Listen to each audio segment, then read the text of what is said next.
Bharuch RTI activist wing દ્વારા નર્મદા પાર્કમાં 31મી ડિસેમ્બરના પ્રોગ્રામનો વિરોધ કરી જિલ્લા કલેક્ટરને આવેદનપત્ર પાઠવી તેનો ગાર્ડન તરીકે જ ઉપયોગ કરવાની માંગ કરવામાં આવી છે। ભરૂચના જાડેશ્વર પાસે નર્મદા કિનારે આવેલ અને હવે જિલ્લા પંચાયત દ્વારા સંચાલિત નર્મદા ગાર્ડનમાં છેલ્લા કેટલાક સમયથી વ્યવસાયિક ઉપયોગના કારણે વિવાદમાં રહ્યો છે। આગામી 31મી ડિસેમ્બર નિમિત્તે અહીં મ્યુઝિકલ ઇવેન્ટનું આયોજન કરવામાં આવી રહ્યું હોવાનું બહાર આવતા જ પુનઃ વિરોધ વંટોળ ઊભો થયો છે।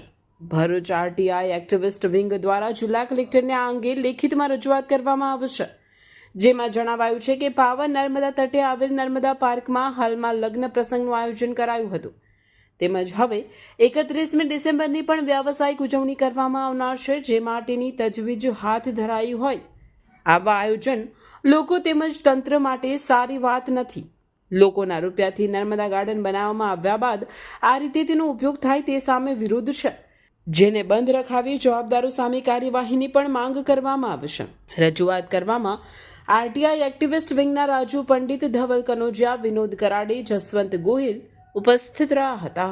જાડેશ્વર નર્મદા પાર્ક ખાતે જે ગાર્ડન નર્મદા પાર્ક આવેલો છે ત્યાં થોડા દિવસ પહેલા એક લગ્ન થયેલા હતા અને 31st ની પાર્ટી ત્યાં થવાની છે। તે સંદર્ભે એ નર્મદા પાર્ક જે ગાર્ડન છે ત્યાં લોકોની અવરજવર ને લોકોને ફરવા માટેનું સ્થળ છે।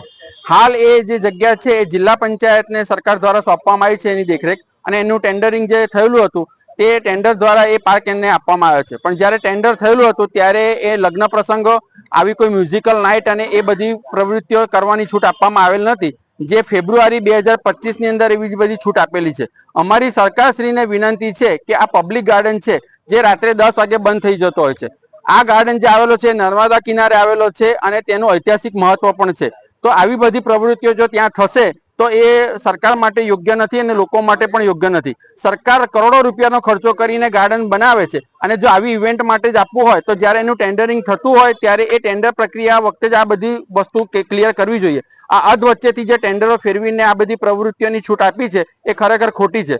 સરકાર કરોડો રૂપિયા ખર્ચી રહી છે, આવનાર સમયની અંદર બીજા બધા પણ આ રીતના પાર્ટી પ્લોટો એ લોકો ડેવલપ કરવાના, ગાર્ડન ડેવલપ કરવાના છે, તો એ બધા ગાર્ડનો પણ શું સરકાર પૈસા ખર્ચીને લોકોને પ્રાઇવેટ પાર્ટીઓને આપી દેશે?